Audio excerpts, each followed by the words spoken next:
Amém. Abram a Bíblia de vocês em 1 Reis, capítulo 18. Ok? 1 Reis, capítulo 18.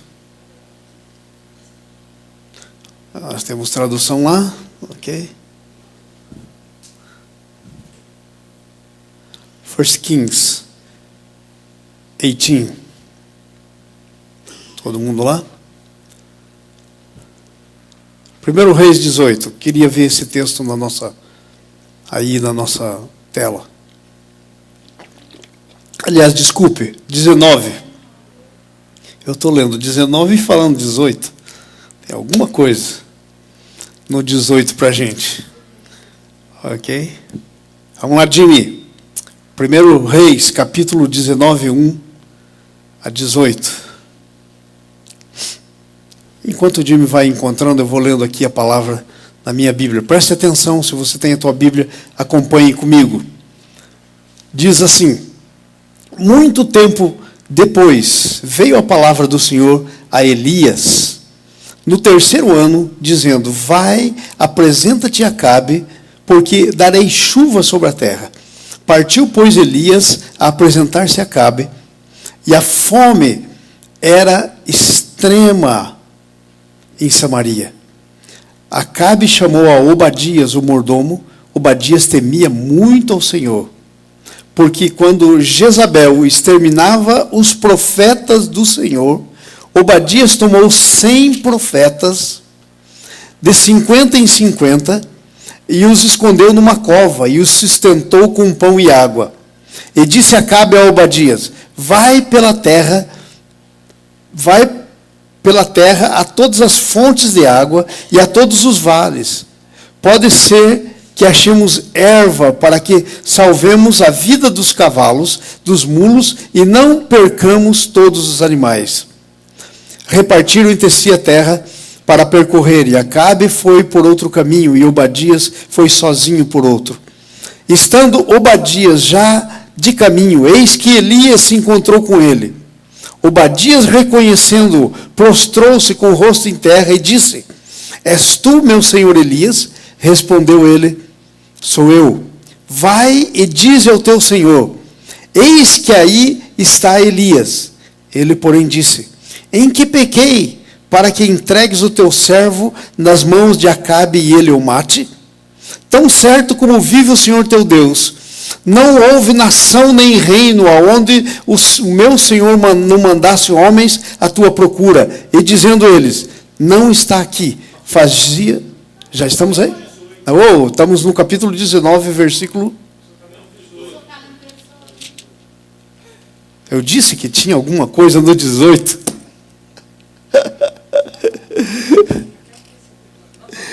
Ok. Anyway, nós vamos falar do capítulo 17, 18 e 19. Ok. Então é por isso. Vamos lá, vamos no 19 então. Mas eu não quero ler toda a Bíblia com vocês hoje. Só o capítulo 19. Está aí na tela. Vamos lá então? Ora, Acabe fez saber a Jezabel tudo quanto Elias havia feito, e como matara a espada todos os profetas. Versículo 2.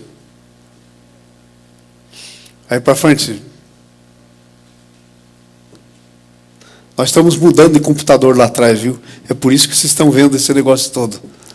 Até que a gente se adapte aí.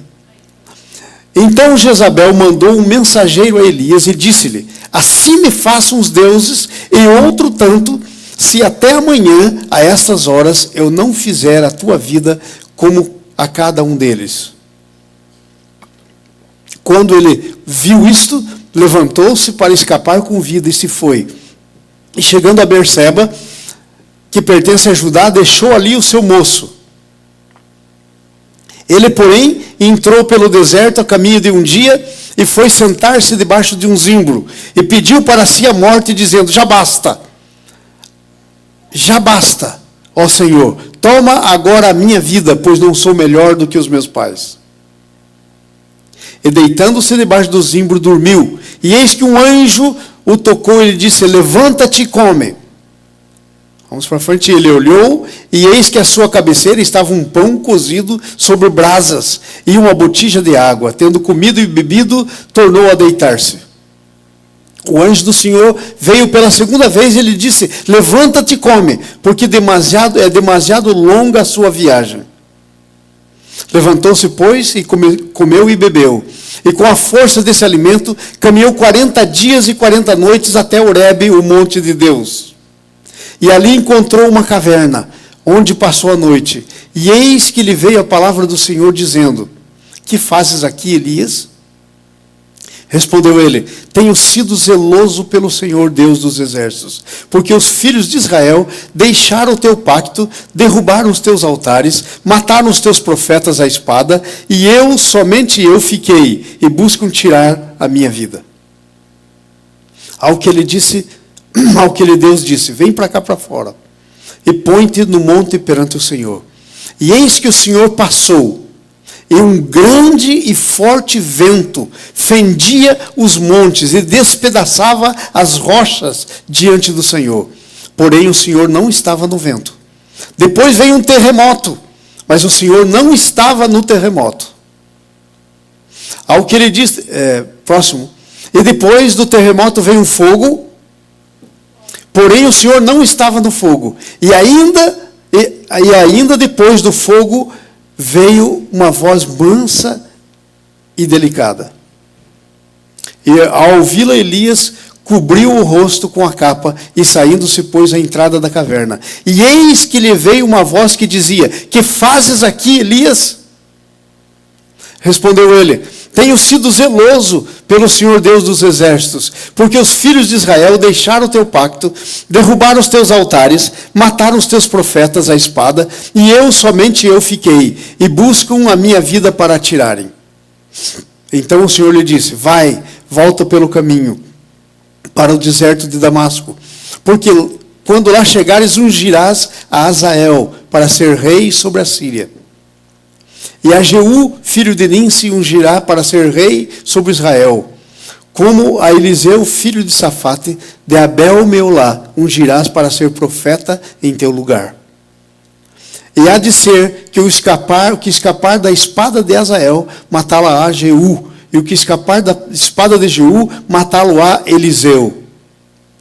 Todavia, deixei em Israel 7.000, todos os joelhos que não se dobraram a Baal e toda a boca que não o beijou. Amém. Eu quero falar com vocês nesse dia sobre expectativas, as nossas expectativas. Quero falar sobre os planos de Deus e as expectativas humanas. Planos de Deus e as expectativas humanas. Amados, quero começar dizendo para vocês o que é expectativa. Expectativa é aquele estado no qual você fica quando você crê. Todas as vezes que você crê,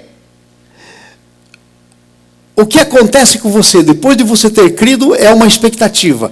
Há um espaço entre o tempo que você crê e o tempo que acontece aquilo no que você creu. Esse espaço é o tempo em que você vive na expectativa da tua fé. Então, a expectativa é resultado da fé. Agora, nós temos muitos tipos de expectativas. Expectativa, como resultado da fé, é um tipo de expectativa. Nós temos expectativas também por planos que nós fazemos. Nós fazemos um plano, e desde que nós fazemos um plano até que ele se cumpra, a gente tem expectativa. Se ele vai se cumprir ou não, tem expectativa que vamos cumprir. Nós temos expectativas também que vêm das nossas emoções. Alguma coisa acontece e aí então a gente fica com uma expectativa. A gente fica com uma expectativa. Eu lembro de alguns meses atrás, a filha do pastor Christian, eu falei com ela, ela é uma garota muito dedicada no estudo. E eu disse para ela, e ela estava com as notas meio baixas, eu disse para ela assim: olha, se você tirar A+ em todas as matérias desse semestre, eu vou te dar um presente. O que você quer de presente se você tirar A+? Eu quero um negócio para ouvir música. Eu falei: te dou. Se você chegar e me mostrar as suas notas e você só tiver A+, isso foi um mês e meio, mais ou menos, antes de que terminasse né, o quarter, que ela ia ter as notas. Naquele tempo, ela viveu numa expectativa, cada vez que a gente vinha aqui no culto, à noite, eu venho sempre no culto hispano aqui à noite, emenda de receber o seu tocador de música. Ela falou, eu gosto muito de música, eu quero. E ela viveu 1 mês e tanto de expectativa. Era uma expectativa baseada numa promessa, era uma expectativa emocional. Ok? Agora presta atenção. As expectativas que nós temos, que vêm da fé, não são expectativas baseadas na emoção. Expectativas que vêm da fé, olha aqui para mim todo mundo, isso é sério. Isso é um princípio. Expectativas que vêm da fé não são emocionais. Porque a fé não é um negócio emocional. A fé é uma resposta que nós damos quando Deus fala alguma coisa para a gente. Fé é uma resposta que nós damos à palavra de Deus. Nós cremos. Fé é uma resposta que nós damos por aquilo que nós sabemos que Deus diz na palavra dele. Então, quando nós cremos no que Deus está dizendo, na palavra dele, ou em alguma coisa que ele falou conosco na oração, pessoalmente, aí então isso gera uma expectativa da fé. Agora veja bem, a expectativa da fé não é ligada às emoções, é ligada à nossa razão. Nós cremos, a palavra vem aqui na nossa cabeça, ela desce no nosso coração, nós não cremos com a nossa mente. A Bíblia diz, porque com o coração se crê para a justiça. Romanos 10, versículos 7 e 8. Nós cremos com o coração. Então a palavra vem na nossa mente e nós cremos. E podemos crer sem emoção nenhuma. Mas a nossa fé gera uma expectativa. E é a expectativa que a fé gera na gente que faz a gente reagir, que faz a gente se mover na fé. Agora presta atenção. Veja o que está escrito no nosso boletim. Nós criamos expectativas de como as coisas vão acontecer em nossa vida. E quando elas não acontecem da maneira que nós pensamos, nós ficamos frustrados. Inclusive na fé. Nós ficamos frustrados. Agora veja só. Se for uma resposta, se for um momento importante da nossa vida, podemos até entrar em depressão. A expectativa frustrada é o primeiro passo que leva uma pessoa à depressão. É o primeiro passo. É uma expectativa frustrada. Agora veja bem, depressão é a resposta que nós damos ao entender que ao entender, uma resposta que damos ao entender nossa incapacidade, e daí por entender que nós não somos capazes de fazer, nós perdemos a esperança. A depressão real é, na verdade, uma expectativa quebrada que levou a uma falta de esperança. Não tenho mais esperança. Quando alguém disser isso, acabou de entrar em depressão. Quando alguém disser não tem esperança. Agora olha só. Nossas expectativas têm um poder tão grande que elas podem fazer a gente conquistar grandes coisas ou elas podem impedir a realização do propósito de Deus na nossa vida, do nosso destino. Nessa manhã para tarde, eu quero meditar com vocês sobre a depressão de Elias. Elias foi o maior profeta de Deus. Homem poderoso, cheio de fé, homem de obras, de milagres, de coisas terríveis. E caiu numa grande decepção na vida dele. Ele disse, Senhor, eu sou fiel, mataram todos os outros profetas, só eu fiquei, não tem mais ninguém nessa terra que creia no Senhor, só eu fiquei, e agora estão procurando me matar, então eu quero morrer. E ele entrou numa depressão tão grande, porque a expectativa dele foi frustrada. Nessa manhã eu quero falar com você sobre as tuas expectativas, sobre as nossas expectativas. Vamos analisar como é que se formam as nossas expectativas conquistadoras. Gente, tem 2 tipos de expectativas que se formam na tua vida. Expectativas na tua vida que vão levar você a conquistar. E expectativas que formam na tua vida, que vão colocar você para baixo, que vão levar você a ser derrotado. Vão produzir em você uma vida de derrota. E eu quero que, desde agora, você esteja pensando, que tipo de expectativa você está vivendo na sua vida? Você está vivendo uma expectativa que está levando você a ser um conquistador, uma conquistadora daquelas coisas que Deus tem para você na tua vida? Ou você está no seu coração, na sua mente, aninhando um tipo de expectativa que vai fazer de você um perdedor, uma perdedora, um derrotado, uma derrotada? Qual é o tipo de expectativa? A primeira coisa que eu quero analisar com vocês é como é que se formam as nossas expectativas conquistadoras. Capítulo 17, volta um pouquinho, aí, e 18, eu estava lendo o 18, né? Então nós começamos no 17. Eu quero mostrar para vocês como eram as expectativas vencedoras do Elias. Por que o Elias foi esse profeta tremendo de Deus? Quais eram as expectativas que ele tinha, que faziam ele ser vencedor? Porque eu creio, irmãos, olha aqui para mim, ó, todo mundo. Eu creio que se você mantiver as mesmas expectativas do Elias, você vai ser vencedor. Amém. E se você jogar fora aquelas expectativas que levou o Elias à depressão, você nunca entra em depressão.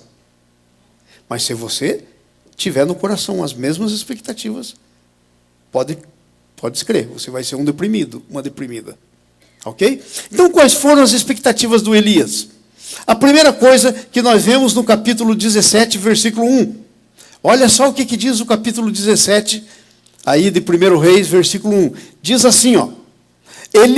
Então Elias, o tesbita, era o profeta, morador de Gileade, disse a Acabe: tão certo como vive o Senhor, Deus de Israel, em cuja face estou, nem orvalho, nem chuva haverá nesses dias, segundo a minha palavra. Olha só, essa é uma expectativa vitoriosa, porque veja só, Deus diz para Elias: Elias, você é o meu profeta, eu vou exercer juízo sobre Israel, porque me abandonaram.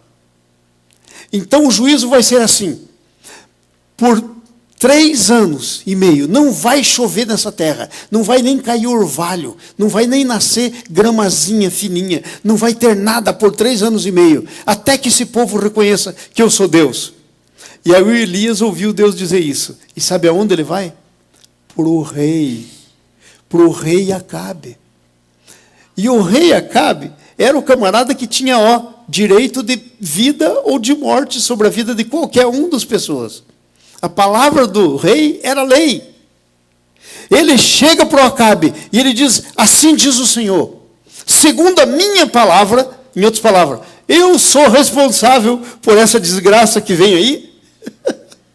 Segundo a minha palavra, não vai chover sobre a terra. Olha a expectativa. Eu sei que às vezes quando a gente entende determinadas coisas, dependendo da expectativa que a gente tem, a gente nem fala. Se a gente tem uma baixa expectativa. Já pensou se Deus chegasse agora aí para você e te desse uma palavra para qualquer outra pessoa? Você teria expectativa de chegar para a pessoa e dizer a palavra crendo que isso vai acontecer? Seria a tua expectativa? Às vezes a gente diria: ai, ai, ai, mas e que tal se eu digo e não acontece nada? Aí eu vou ficar de cara no chão. Então a expectativa. O Elias chegou e disse: olha, segundo a minha palavra, não vai chover. E adivinha o que aconteceu? Começou a não chover. Começou a não chover. E aí agora veja para frente, versículo 3 em diante do 17. Daí Deus diz assim para ele, versículo 2: veio a palavra do Senhor dizendo para Elias: retira-te daqui, vai para o lado oriental e esconde junto à torrente de Querite, fronteira do Jordão. Beberás da torrente e ordenei aos corvos que ali mesmo te sustente. Foi, pois, segundo a palavra do Senhor, retirou-se e habitou junto à torrente de Querite, fronteira do Jordão. Os corvos lhe traziam pela manhã pão e carne, e ao anoitecer, e ele bebia da torrente. Olha a expectativa vitoriosa. Ele disse, ó, não vai chover, então o que vai acontecer? Não vai ter colheita, não vai ter comida, e o rei, quando começar a não chover, vai estar no meu encalço. Aí Deus disse, tá bom, o rei vai estar no teu encalço. Faz o seguinte, vai lá para a beira daquela torrentezinha, daquele córregozinho, fica lá, bebe daquela água, e eu mando a comida para você. E a Bíblia nos diz que lá se foi o Elias. A expectativa do Elias. Expectativa vitoriosa é aquela que leva você a se mover na palavra de Deus que você ouve. Gente, essa Bíblia aqui que nós estamos lendo é a palavra de Deus. Tem tanta palavra aqui que fala para você, meu irmão, para você, minha irmã. Tanta palavra aqui falando para você e para mim. A pergunta é, por que nós não nos movemos nessa palavra? Porque se é a palavra de Deus, aquilo que a palavra está dizendo vai acontecer. Mas sabe de uma coisa? As expectativas que nós temos, elas determinam o que eu vou fazer com a palavra que Deus diz para mim ou não. Se eu tenho expectativa, a minha vida não tem jeito. Deus disse que Jesus morreu por mim naquela cruz, me amou até morrer, mas a minha vida já não tem mais jeito. Adivinha o que vai acontecer? Você...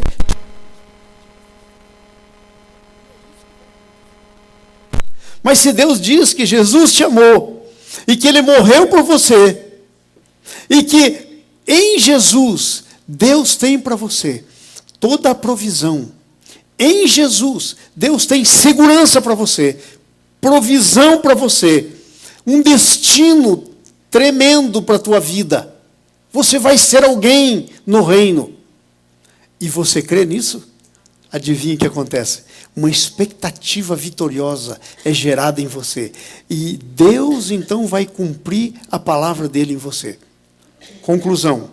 Por que é que Deus não cumpre a palavra dele na nossa vida? Por falta de expectativa.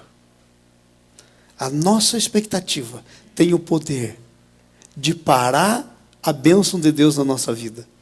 De parar as coisas de Deus na nossa vida. Ou de liberar. E aí então Elias foi para lá, chegou na beira do rio, se assentou na beira do rio, deve ter feito lá entre as árvores um lugarzinho para ficar. E aí o que aconteceu? Na primeira manhã, aves trazendo pão e carne para ele. Vocês já pensaram um negócio desse? Se Deus diz para você, escuta, eu vou te sustentar de agora em diante, vou mandar passarinho trazer para você a tua comida. Hein? Você está pensando que é fácil? Se você não tiver expectativa no teu coração, se você não crê, e não, uma expectativa não for gerada no teu coração, você não vai se mover. Se Deus disser para você, olha, faz o seguinte, vai lá no Lago Alatuna, ou vai ali no Kennesaw Mountain, que é um parque, fica embaixo daquelas árvores. Você vai ficar lá naquela floresta por 5 dias, orando para mim, me buscando. Durante esses 5 dias, eu vou mandar passarinho levar para você, e eu vou fazer uma fonte jorrar do chão aonde você estiver, e você vai beber, e eu vou mandar alimento lá. Fala para mim, o que você faria? Ai, será? Será que eu estou ficando doido? Será que eu ouvi direito a palavra de Deus? Então, a fé, ela é genuína quando ela gera expectativa. A fé, em outras palavras, é obediência. Mas obediência com expectativa. Lá se foi Elias, sentou e o pão veio. Aí, de repente, adivinha, não chovia. O rio secou. Aí diz para Elias, agora é o seguinte, Elias, eu resolvi mudar aqui o jeito. Agora veja, isso é perigoso. Porque nós não gostamos quando Deus muda. Nós queremos que Deus fique fazendo sempre do mesmo jeitinho com a gente. Ele mandou a comida pelos passarinhos, então que mande até o fim. Não. Deus está cumprindo o propósito, enquanto nós, com as nossas expectativas, vamos tomando posse do que Deus tem para nós. Aí veja o que aconteceu aí. Segundo ponto, no versículo, ponto número 3. Aí o que aconteceu? Deus diz para Elias, depois que seca aí a fonte, Deus diz, você sai daqui agora e vai lá para a cidade. Ai, lá para a cidade, mas o Elias sabia que o rei estava procurando ele para matar. Como é que eu vou para a cidade? Aí Deus diz agora, não mais mato para você. Não mais ave trazendo para você. Vai para a cidade. Eu vou arrumar uma viúva pobre para sustentar você. Uma viúva que não tem nada. Uma viúva que quando você chegar nela, ela está para comer o último bocado e morrer. Uau! Agora é ela que vai te sustentar. Vocês já entenderam? Como é que é? E eu lhe disse, ok, essa é a tua palavra, baseado na tua palavra, eu vou lá e vou fazer. E ele vai chegando, e quando ele chega, ele vê uma mulher juntando os gravetinhos, e ele diz para a mulher, traz um copo d'água para mim. E o Elias está tentando descobrir se é a mulher que Deus tinha falado. E a mulher falou, sim, eu vou trazer. Já não tinha muita água. Fazia tempo que a torrente tinha secado. Ele ia repartir um pouco da água que a mulher pobrezinha tinha. Enquanto a mulher ia, ele diz, faz também um pãozinho. Aí ela para e ela diz assim, opa, agora o negócio é diferente. Porque eu só tenho um pouquinho de azeite e um pouquinho de farinha. Eu vou fazer a última comida. Está vendo esses gravetinhos? Eu nem estou levando muita lenha, porque não tem muita coisa para cozinhar. Eu vou fazer a última comida, e aí eu e o meu filho vamos comer e vamos morrer, porque não tem mais. Acabou, e não tem de onde vir. Aí o Elias vira para ela e diz assim, olha, eu tenho uma notícia para você. Deus mandou você me sustentar. Faz um bolo primeiro para mim. Parece meio... né? Doido, né? Faz o bolo primeiro para mim. Traz para mim, porque a farinha nunca vai se acabar, nem o azeite. Até o dia em que Deus arrume outra maneira. Vocês já pensaram a expectativa do Elias? Será que essa mulher faz esse negócio? E que tal se não aparece mais farinha? E não aparece mais. Acabei de matar a mulher, pobre, pelo menos tinha mais alguns dias. Então, uma expectativa vitoriosa. Cada vez que você tem uma expectativa assim, baseado da tua fé, que você vai fazer o que Deus está dizendo para você, você gera uma expectativa. E essa é a expectativa vitoriosa. Amados, essa é a expectativa que eu e você temos que ter. Nós temos que viver nessas expectativas. Estava lá Jesus no deserto, sendo tentado pelo diabo. O Espírito Santo pega Jesus e diz assim, agora eu vou levar você para ser tentado pelo deserto, porque foi o Espírito Santo que levou Jesus. Aí, primeiro dia nada, segundo dia nada, e o Satanás do lado dele. Já pensou ficar no deserto com o capeta do seu lado? Já é deserto, já é ruim, e ainda mais o capeta do seu lado. E lá estava ela. Já estava Jesus com ele do lado. Primeiro dia nada, segundo dia, 30º dia nada. Quando chegou no dia 40, a barriga de Jesus deve ter feito de fome, né? Estava 40 dias sem comer. Aí o diabo disse, opa, ó quanta pedra aqui. Se você é filho de Deus, manda que essas pedras se transformem em pão. Jesus disse assim, nem só de pão vive o homem, mas de toda a palavra que sai da boca de Deus. Eu quero dizer isso para vocês nessa manhã. Você não vive só de pão. Você não vive só das coisas que você faz. Você não vive só do trabalho que você faz. Sabe o que realmente te dá vida? A palavra que sai da boca de Deus. Você não acha que nós temos que começar a pensar melhor nessa palavra? Você não acha que a gente tem que ouvir mais essa palavra que sai da boca de Deus? Deixa eu perguntar para vocês aqui, nesse ponto da palavra aí que nós estamos lendo. Qual é a palavra que saiu da boca de Deus para esse tempo da tua vida que você está vivendo? Ai, pastor, eu não sei bem. Eu estou vivendo e tal, mas não tem nenhuma palavra ainda que saiu da boca de Deus para mim. Irmãos, hello? Claro que tem palavra que saiu da boca de Deus para você. Deus não é um Deus mudo. Ele é um Deus que fala. Agora, o problema é que talvez você não tenha ouvido a palavra. Você poderia muito bem estar vivendo na tranquilidade por essa palavra que saiu da boca de Deus, na segurança dessa palavra, porque Deus não mente, se Ele disser, vai acontecer. Você podia estar vivendo isso nessa palavra, mas se você não sabe qual é a palavra, como é que você vai estar vivendo?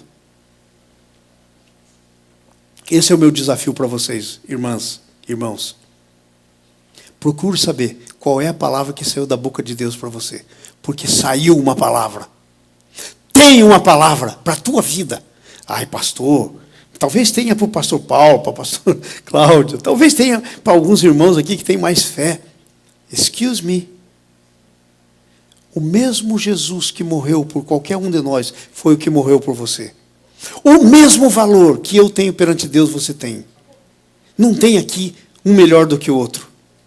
Deus não trata dessa maneira as pessoas. Eu tenho uma palavra de Deus para a minha vida e você tem uma. Agora nós temos que saber qual é a palavra. Porque é essa palavra que vai gerar fé. Essa palavra que tem que gerar expectativa na nossa vida. Nós estamos vendo aqui as palavras de Deus para Elias. Gerou expectativa. Gerou a fé. E aí, sabe? Eles comeram e tal, e o azeite multiplicando, e papapá. De repente, o menino da mulher, puf, adoece e cai morto. Aí a mulher vira para Elias e diz assim, eu sabia, você ia vir na minha casa, e aí Deus ia olhar para os meus pecados, e olha aí o que foi que aconteceu. Aí o Elias pega o menino, e ora a Deus. E adivinha o que acontece? Ele ressuscita o menino. E ele traz para sua mãe e diz, olha, está aqui o seu filho. Não era nada disso não, era uma coisa natural. Para você não ficar de bobagem na tua cabeça, aqui o menino está ressuscitado. Olha a expectativa funcionando. Da onde que veio a ousadia do Elias para ressuscitar?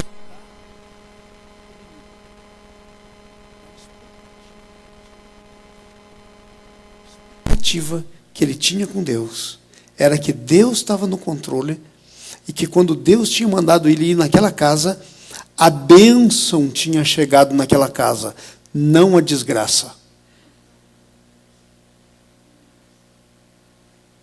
Desgraça não tinha vindo de Deus. E a expectativa do Elias era que tudo que não veio de Deus não pode ficar na vida da família. Quero perguntar para você, qual é a tua expectativa?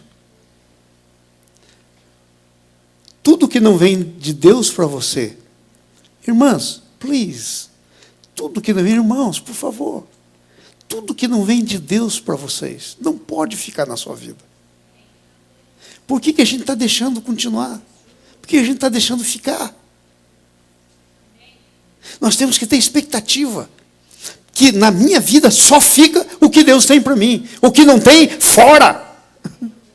Fora, no nome de Jesus. Vocês sabiam que é assim? E vocês sabiam que somos nós que deixamos ficar o que não deve ficar? É verdade. E aí o menino, então, é ressuscitado. E ele chega lá. E agora sabe o que acontece? Deus chega para Elias e diz assim, Elias, chegou a hora. Vamos parar a chuva, vamos parar a seca, vamos trazer a chuva, você vai fazer chover. Mas primeiro, você vai chamar o rei e dizer, ei, chegou a hora de fazer a chuva. Ai, ai, ai, ai, ai. O camarada andava buscando ele em tudo que é lugar, para matar. Agora, como é que ele ia dizer para o rei? Agora veja só, que coisa tremenda. Olha lá. Nós estamos aí no versículo capítulo 18, agora já, versículo 1 e 2. Vai lá. Muito tempo depois, veio a palavra do Senhor a Elias, ao 3º ano, dizendo: vai, apresenta-se a Acabe, porque mandarei chuva. E o Elias disse: e vem chuva. Porque Deus vai mandar chuva. Ele tinha expectativa da chuva. Vem chuva. E aí o que acontece? Veja aí no versículo 2 agora. Partiu, pois, Elias para apresentar-se a Acabe. E a fome era extrema em Samaria. E o culpado da desgraça era o Elias. E agora ele vai encontrar com o rei. Então, Acabe chamou Obadias, o mordomo. E daí eu li essa história, né? E ela era parte do nosso texto de hoje. E chamou Obadias, que era um homem fiel a Deus. E disse: Obadias, fala pro rei que eu vou falar com ele. Ele falou: de jeito nenhum. Eu digo para o rei que o senhor vai falar com ele, aí o Espírito Santo toma o senhor daqui e leva para lá. Sabia que Deus fazia isso com Elias? E Deus pode fazer isso com você? Tira você daqui, leva você para lá. E aí ele vai fazer isso com você? E aí, ó, no meu pescoço. Porque eu vou dizer: o Elias está aí e o senhor não está mais. O senhor leva você para outro lugar, e aí como é que vai ser? Ele falou: não, pode ir lá e dizer. Aí ele vai lá e dá notícia. Ok? Vamos ler. O que acontece? Então ele vai, fala com o rei, dizendo que ele ia trazer a chuva agora. Versículo 1, 2, 3, qual que é o versículo aí? 17. Veja o versículo 17, o que diz? Vendo o Acabe a Elias, disse: és tu o perturbador de Israel. Você está fazendo toda essa desgraça na nossa vida. É você. Olha que coisa tremenda. Agora veja a resposta, versículo 18. Respondeu Elias: eu não tenho perturbado a Israel, mas você e a casa do teu pai têm perturbado a Israel, porque deixaste os mandamentos do Senhor para seguir os ídolos, os Baalins. Mas agora é o seguinte: manda juntar todo mundo a mim, no Monte Carmelo, como os 450 profetas de Baal, e os 400 profetas do poste ídolo. Quantos profetas do inimigo tinha lá?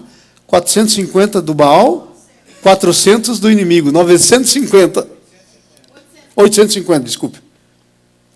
Entenderam? 850 profetas do lado contrário. Só ele do lado de Deus. Manda todo mundo vir. E agora, sabe, aí vem um ponto que eu quero conversar com vocês. Olhem todo mundo para mim agora aqui, por favor, porque isso é muito importante. Isso aí é como você vai viver a sua vida vitoriosa.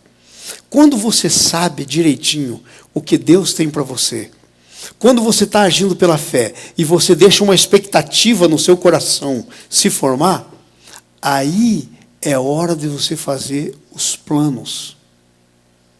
Porque você pensa que foi Deus que mandou Elias fazer o que o Elias fez? Pensa que foi Deus que falou no ouvido de Elias: manda todo mundo lá no Monte Carmelo. Daí você faz lá, e o Elias fez, nós já sabemos o que ele fez. Ele fez 2 sacrifícios. Os profetas do Baal fizeram um sacrifício, e ele fez um sacrifício para Deus. Isso não tinha, Deus não tinha dado isso. Ele começou a fazer os planos dentro da expectativa que ele tinha.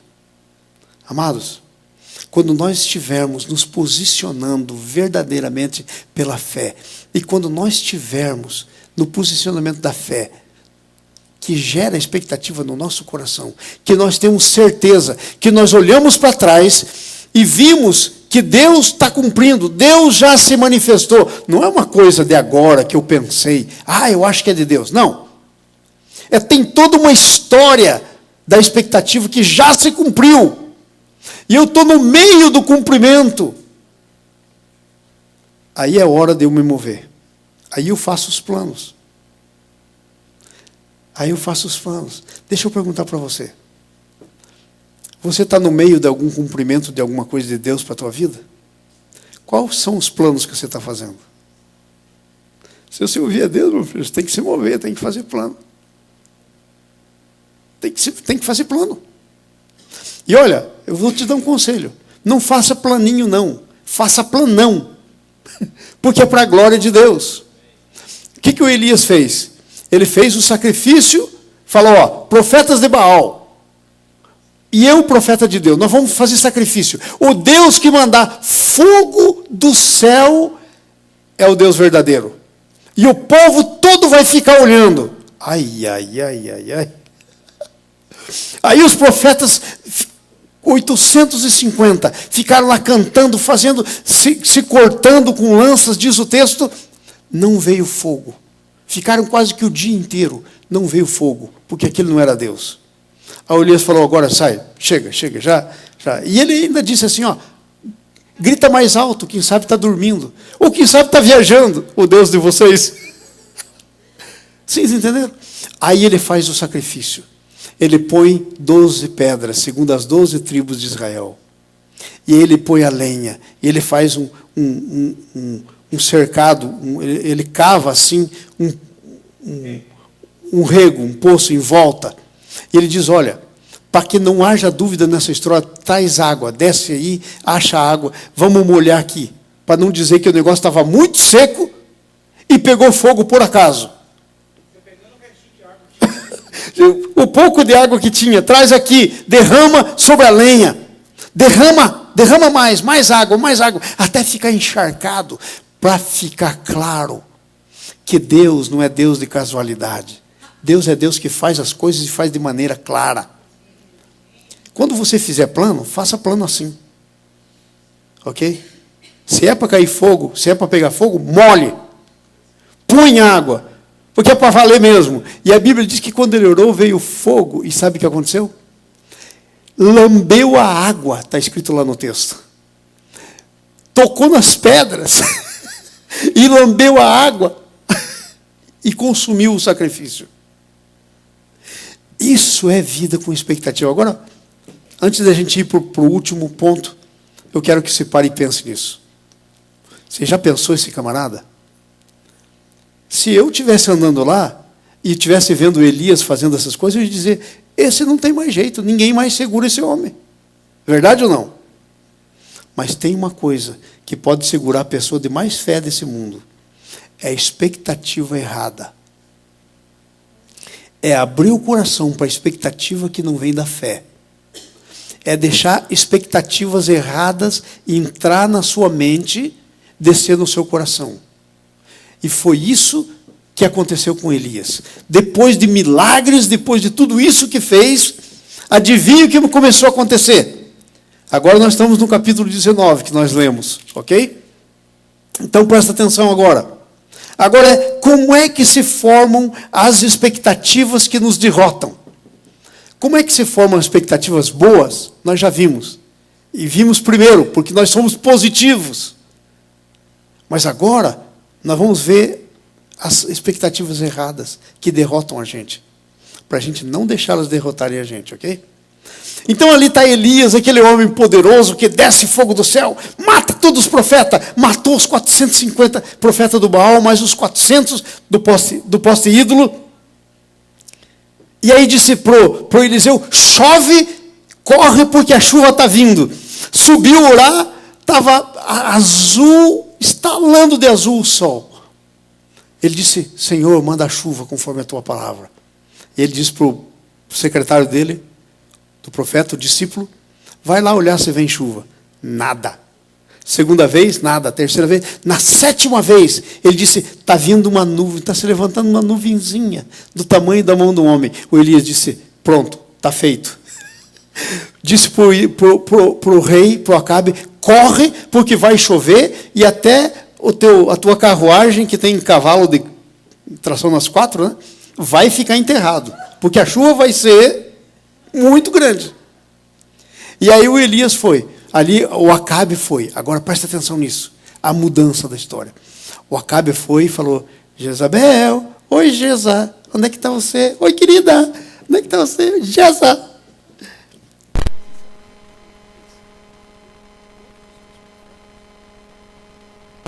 Ele matou meus profetas. Manda dizer para esse cara que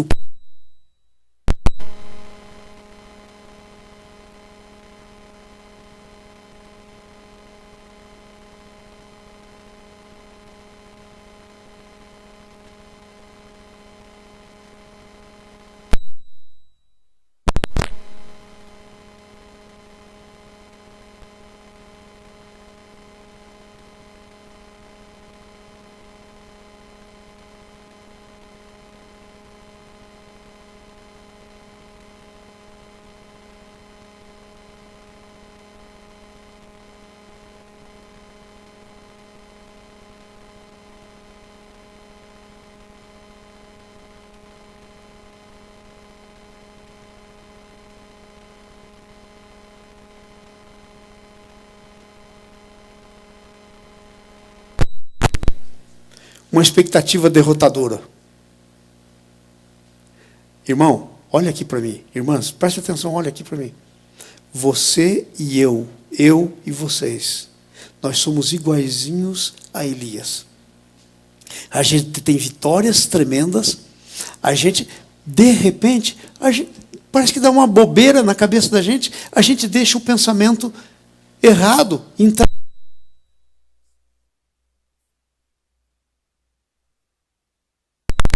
Agora, como é que pode um negócio desse? Eu vou dizer uma coisa, quando eu estava meditando nessa palavra, eu fiquei pensando, mas o que aconteceu com Elias? Como é que...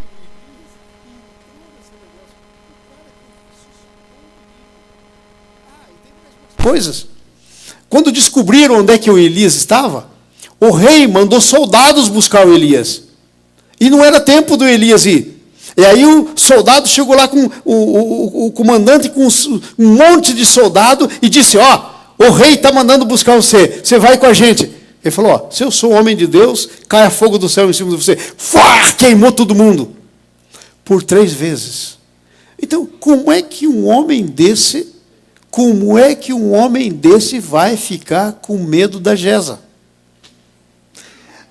E aí está a palavra que eu quero que você entenda hoje. A Jeza está viva e está no nosso meio. É um demônio. É um demônio que quer soprar aqui no seu ouvido. É um demônio. Ela é esse demônio que traz todas as coisas negativas, todas as circunstâncias de derrota na tua vida. Tudo que o diabo quer dizer para você, é ela que traz. É ela que manda para você. E se você abrir o ouvido, deixar entrar e dizer, deixar cair no seu emocional, se você não se lembrar quem você é, que você é filha de Deus, filho de Deus, que você é profeta. Ei, pastor, mas eu não sou profeta. A Bíblia diz que Deus constituiu você um reino, sacerdote e profetas. Nós temos os ofícios que eram de Jesus, sacerdote, profeta e rei. Os 3 ofícios Deus deu para a igreja, que é você. Você é profeta de Deus, é sacerdote de Deus. Se você não ficar consciente de quem você é, o negócio entra em você, cai no seu coração e te derrota. São as expectativas derrotadoras. Vamos ver como é que foi com Elias, para a gente aprender e não cair nessa. E a Jezabel não vai ter nada com a gente. Capítulo 19, versículo 1 e 2. Estão lá? Acabe fez saber a Jezabel tudo quanto Elias havia feito, e como matar os profetas à espada. Então Jezabel mandou um mensageiro a Elias e lhe disse, façam meus deuses o que lhes aprouver, se amanhã a estas horas eu não fizer a tua vida o que fizestes com cada um deles. E a palavra, chega no ouvido de Elias. Irmãos, quando uma palavra chega no teu ouvido, presta atenção aqui. Quando uma palavra chega no teu ouvido, qualquer palavra, tanto de Deus como do diabo, é a mesma coisa. Quando uma palavra chega no teu ouvido, você tem 2 opções. Você aceita ou você rejeita. O diabo não tem poder para dizer nada para a tua vida que faça acontecer. Se a palavra dele chegar no teu ouvido e você disser não. Mas deixa eu te dizer, se o diabo chegar para você assim mansinho, porque às vezes ele chega com uma vozinha assim, parece anjo, porque ele é um anjo caído. E ele chega assim na sua orelha e diz assim, você não está se sentindo bem. Você acha que você está doente. E você pensa, não estou me sentindo bem. Eu acho que eu estou doente. E esse negócio é complicado, hein? Vai ser um câncer. Vai ser um câncer. Vai ser um câncer. E você diz, eu acho que eu estou com câncer. Sabe o que você acabou de fazer? Você acabou de entrar em acordo com o demônio para botar dentro de você um câncer, porque ele tem esse poder de fazer. E o único que tem que evitar isso é você. Se você deixar, ele só pode fazer com você o que você deixar ele fazer com você. Sabia disso? Se você deixar, ele faz. E é assim que tem muita gente que tem câncer hoje em dia. É assim que tem muita gente que aceita o que o diabo vem, entra em acordo com ele.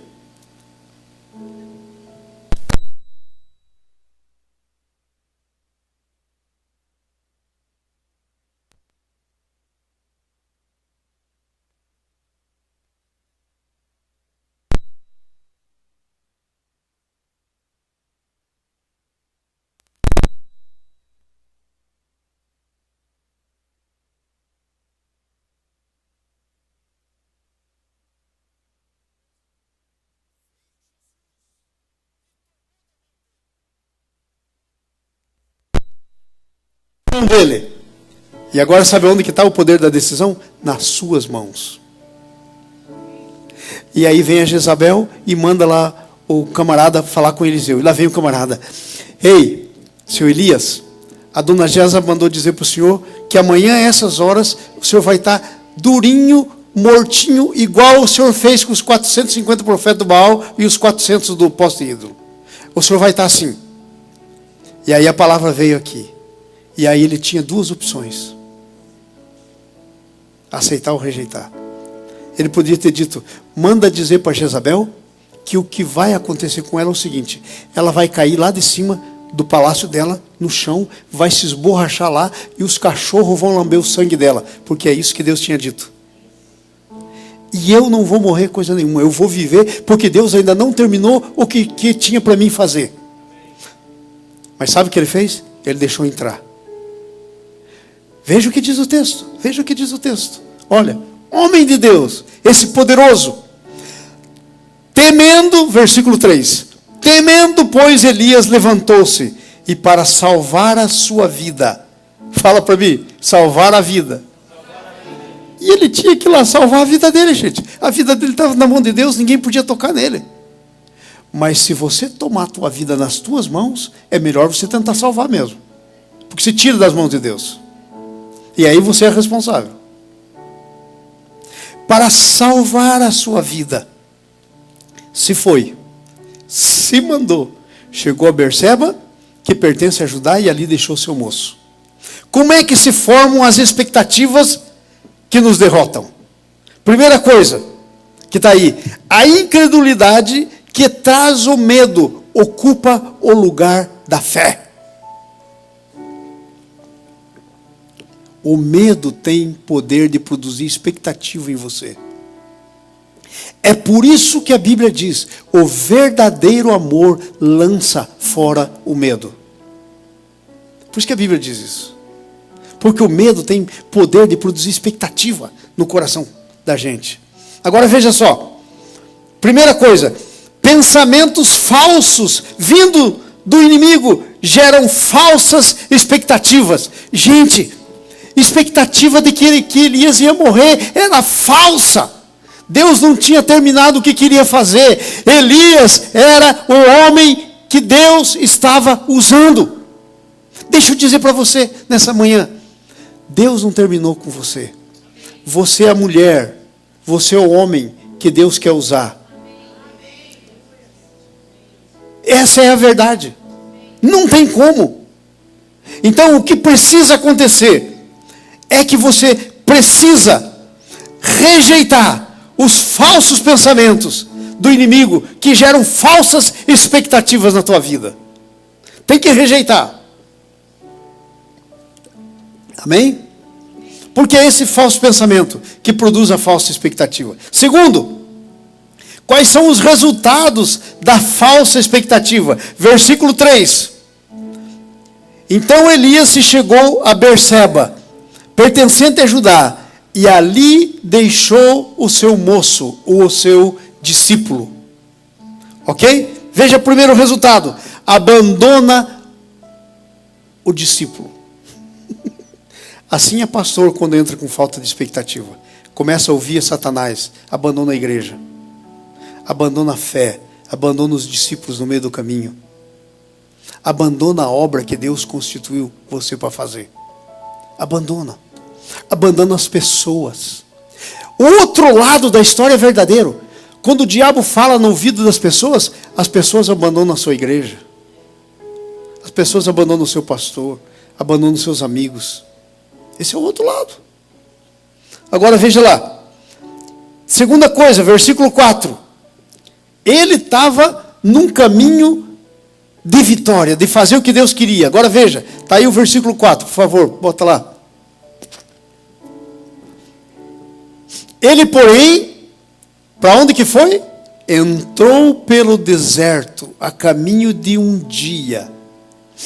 Ele não tinha nada para fazer naquele deserto. Ele caminhou um dia inteiro no deserto.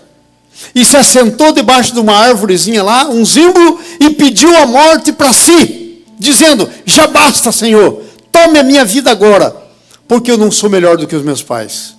Ai, ai, ai, ai, ai.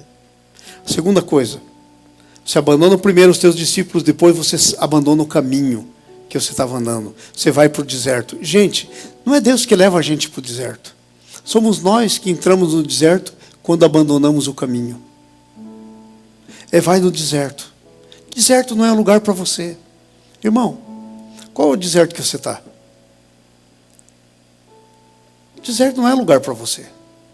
Jesus já te tirou do deserto. O teu lugar é um lugar vitorioso.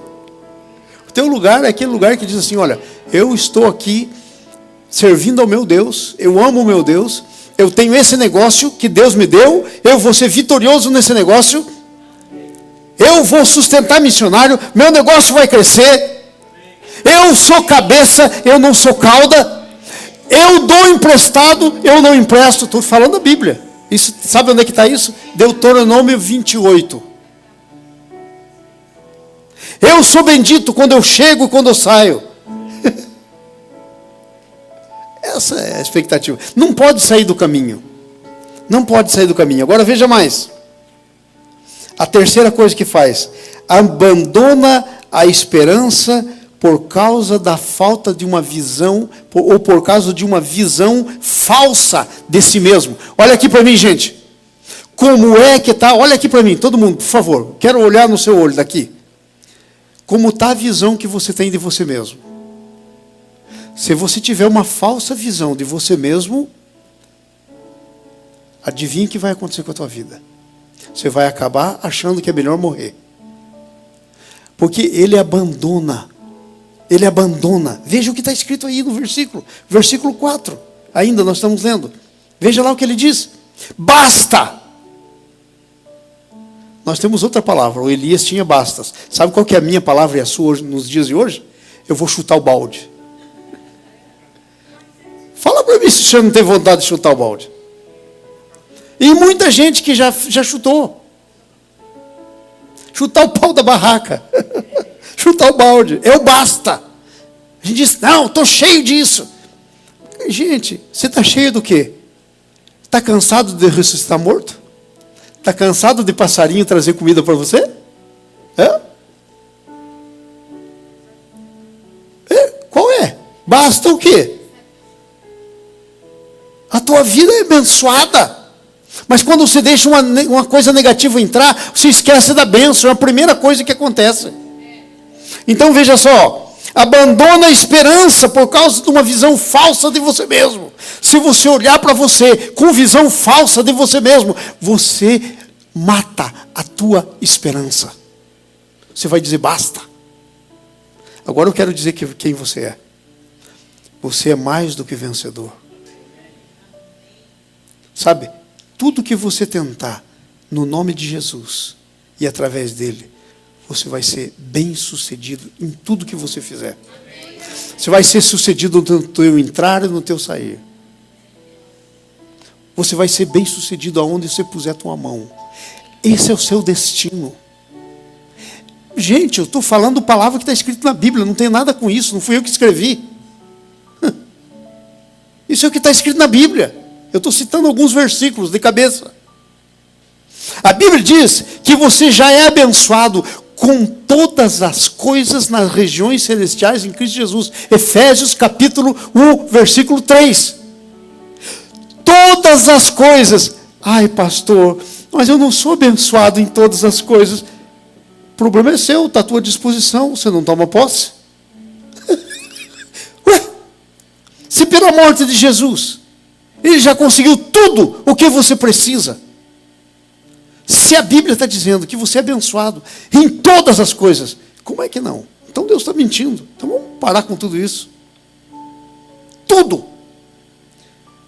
Ok, vamos para frente. Essas são as expectativas que nos derrotam. Quando a gente tem uma visão falsa de nós mesmos, eu acho que eu não sou. Meu pai não me tratou bem quando era. Teu pai, pobrezinho do teu pai. Mas agora você sabe das coisas. Talvez teu pai não sabia que você sabe. Eu fui rejeitado quando eu era pequeno. Eu cresci numa casa que só tinha coisa negativa. Hello! Você é filha de Deus. Amado. Você foi cortada da linhagem do seu pai, da sua mãe, da sua avó, tataravó, e foi enxertada na videira que é Jesus. Jesus, você foi enxertado em Jesus.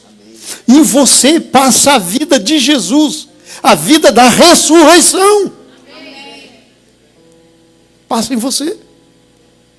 Que negócio é esse? Olha para frente. Vamos lá.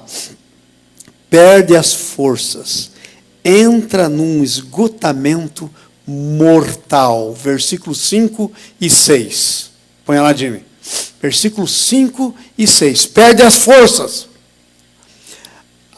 Mas eu ando tão assim. Irmão, e o versículo que diz: os que confiam no Senhor são como os montes de Sião, são como as águias que sobem. Os que confiam no Senhor correm e não se cansam, caminham e não se abalam. Ele deita debaixo de uma árvore e diz: eu tenho que morrer. Eu quero morrer. Basta, Senhor, eu quero morrer. E dorme. Ele não dormiu porque estava com sono. Ele dormiu, sabe por quê? Por causa que ele ficou depressivo. Ele entrou numa depressão tão grande por ter abandonado os pensamentos de Deus para ele. Todo homem, toda mulher que abandona os pensamentos de Deus para ele, entra numa depressão que quer morrer. É por isso que o mundo está cheio de suicida. É por isso que os hospitais estão cheios de depressivos. É por isso que as companhias de remédio estão fazendo horrores de dinheiro com remédio para depressão. Filho de Deus, filha de Deus, não precisa remédio para depressão. Tem o seu Deus que é o remédio. É medicina, é cura, é vida. Vocês entenderam? Então, cai naquele esgotamento. Aí, como é que resolve essa coisa? Pastor, eu não quero ser assim, mas eu estou assim. Como é que a gente sai disso? Último ponto, saindo rapidinho, vamos lá. Como é que Deus nos recupera? Primeiro, Ele mesmo nos acorda. Deixa eu dizer para você, olha aqui para mim. Hoje Deus está te acordando. Deus está dizendo para você, acorda! Wake up! Essa palavra é uma palavra, é um wake up call. É uma palavra de acorda para você. E é Deus que está te dizendo isso. Não pense que eu fui estudar esse negocinho para pregar para você. Deus falou comigo. Porque Deus estava me acordando. Deus estava dizendo, João, para! Se acorda! Porque eu estava já olhando nas coisas negativas. Falei, Deus, tira o olho! Você não depende disso. Então Deus nos acorda. Deus nos dá um pão que nos recupera. Vem um anjo, toca nele e diz, acorda. E ele olha do lado. E tem brasas. E tem um pão que ele não fez. E tem água que ele não buscou.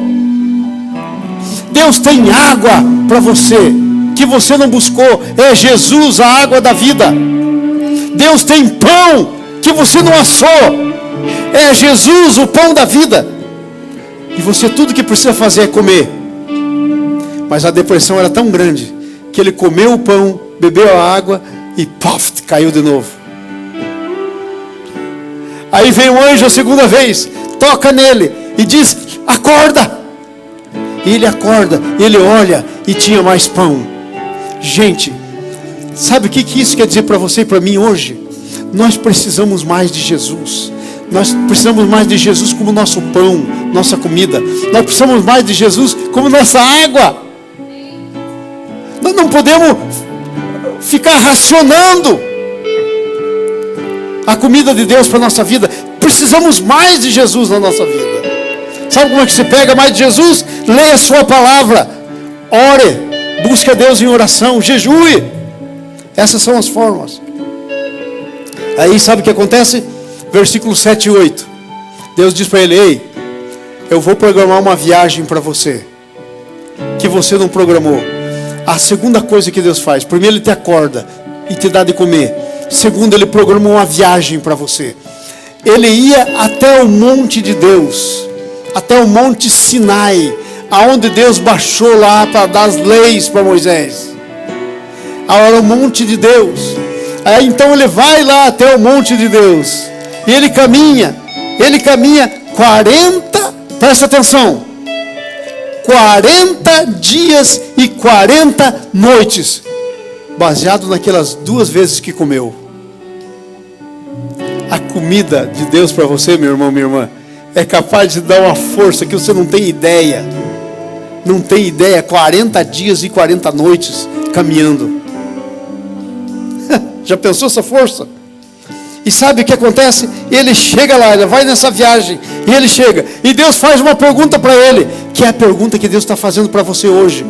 Deus diz: onde está Elias? Que fazes aqui? Deus está fazendo essa pergunta: que fazes aqui? Vai um pouquinho para frente, Jimmy. Vai no próximo versículo. Ele chega lá, e aí Deus faz a pergunta para ele: que fazes aqui? Entrou numa caverna, e eis que veio a palavra do Senhor dizendo: que fazes aqui? A pergunta é: ei, o que você está fazendo? Você não deveria estar no lugar que você está, você deveria estar no lugar de Deus para a tua vida. Não abandone o lugar de Deus para a tua vida. Que fazes aqui? Aqui não tem nada para fazer, porque Deus tem outra coisa. Gente, quando Elias matou aqueles profetas todos, você pensou que tinha terminado o que Deus tinha para Elias? Não. Mas por causa dessa depressão que ele entrou, por causa dessa expectativa derrotadora que ele entrou, o ministério dele terminou. Ele terminou o ministério dele por causa disso, porque Deus tinha mais para ele. Deus não terminou com você, Deus só começou com você. Deus tem muito mais para você. Não termine o teu ministério, não termine o que Deus tem. Deus pergunta: que fazes aqui? E aí veja só, olha para frente. Deus começa então a se revelar para ele. Sabe? Deus diz para Elias, Deus, veja o que, vai para frente, muda o texto para nós, veja lá. Ele diz assim, ó: Senhor, os filhos de Israel deixaram o teu pacto, derrubaram os teus altares, mataram os profetas a espada, só eu fiquei, e agora querem me matar. Ele falou: é por isso que eu estou aqui. Não sobrou nada para o Senhor, não tem mais nada para o Senhor. Vai para frente. Ele diz o que tinha no coração. Próximo versículo, Jimmy. Ele, um pouco antes, o 11, aí. Ao que Deus diz para ele: ah, não ficou nada para mim, vem aqui para fora. E aí o Elias sai para fora da caverna que ele estava. Gente, sai fora da tua caverna. Aonde você está? Sai da caverna. Deus quer falar com você. Sai da tua caverna. Aí ele sai da caverna. E veja só, de repente vem um vento. O que diz aí? Um vento forte, um furacão passando, que quebrava as pedras diante do Senhor. Mas tinha um negócio: o Senhor não estava naquele furacão. Sabe o que Deus queria dizer isso com Elias, para Elias? Eu não me manifesto do jeito que você pensa. Não lance sobre mim as tuas expectativas, porque você não vai me fazer. Deus sou eu, você não é Deus. Gente, Deus é Deus, nós não somos Deus. Nós nunca vamos fazer Deus agir do jeito que a gente quer. A gente vive tentando fazer isso, fazer Deus ler na nossa cartilha, fazer Deus agir do jeito que a gente quer que Ele haja. Não, nós não vamos poder fazer isso nunca. E aí passa aquele vendaval. Depois vem o quê? Um terremoto. Mas o Senhor não está no terremoto. Vai para frente. Depois vem o fogo. Mas o Senhor não está no fogo. Agora escute isso. Sabe por que a Bíblia falou dessas 3 coisas aí? Porque eram as 3 coisas que Elias esperava que acontecesse. E Deus não faz as coisas do jeito que a gente espera que aconteça. Ele faz as coisas do jeito que Ele gostaria de fazer. Aí de repente, sabe o que acontece? Vem um negócio tranquilo, uma brisa tranquila. E uma voz que pergunta para ele de novo: onde é que você está? Deus está perguntando 2 vezes para você hoje: onde é que você está? E ele diz a mesma coisa. Deus não é surdo, Ele já entendeu. Ele quer que você entenda que você está aonde você se colocou. Não foi Deus que te colocou, foi você que se colocou. Vai para frente. Uma mais. Next one, Jimmy. Ok. Olha aí o que está escrito no texto. Respondeu ele, a mesma coisa. Vai para o próximo. Aí, então o Senhor disse: volta o teu caminho pelo deserto. Gente, tem que fazer o caminho de volta. Levanta a tua mão em nome de Jesus. Diga assim: Senhor, eu quero fazer o meu caminho de volta, por centro da tua vontade. Amém. Volta. Chegando lá, você unge Azael, rei sobre a Síria. Deus está no controle. Deus levanta reis. Deus unge reis. Vai para frente, Jimmy. Azael sobre o rei da Síria. Jeú, filho de Ninsi, sobre Israel. E Eliseu como profeta em teu lugar. Gente, esse deve ter sido um momento doído para o coração de Deus, porque Ele não queria ungir ninguém em lugar do Elias. Deus não quer levantar ninguém em teu lugar. Mas se você desistir, Ele levanta. Se você aninhar pensamentos que derrotam, se você se tornar derrotado, Ele levanta. Mas Ele não quer. E aí Ele diz assim, ó, só para te dar uma dica, Elias, só para te mostrar um negocinho que você não sabe, antes que você termine a tua obra, vai para frente, próximo versículo. E há de ser que o escapar da espada de Azael, Jeú mata. Escapar da espada de Jeú, Eliseu mata. Próximo versículo. E assim a gente termina. E, hello Elias, eu tenho 7.000 que não dobraram joelho a Baal, nem beijaram o Baal. Mas você não sabe. Você pensa que você está sozinho. Você não está sozinho. Tem 7.000 iguais a você. Você não está sozinho. Você não está sozinho. Tira desse pensamento bobo da cabeça, que você é o único. Está sozinho no que está passando. Não está. Vamos ficar em pé e vamos orar. Eu quero dizer o seguinte: se nessa manhã, por algum motivo, você colocou pensamentos derrotadores na tua cabeça, se você está com expectativas derrotadoras, eu queria que você levantasse a tua mão para a gente orar, para que você jogue no lixo tudo que não vem do Senhor, em nome de Jesus. Se você quer jogar no lixo expectativas derrotadoras, levanta a tua mão.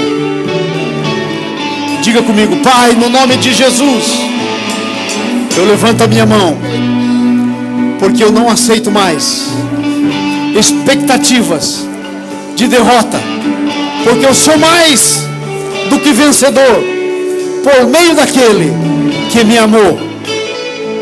Senhor, eu sou abençoado em todas as coisas, porque Jesus é o meu abençoador e Ele vive para sempre. E eu te agradeço, Jesus, por ser assim, em teu nome. Amém. Dá uma salva de palmas ao Senhor. Deus te abençoe.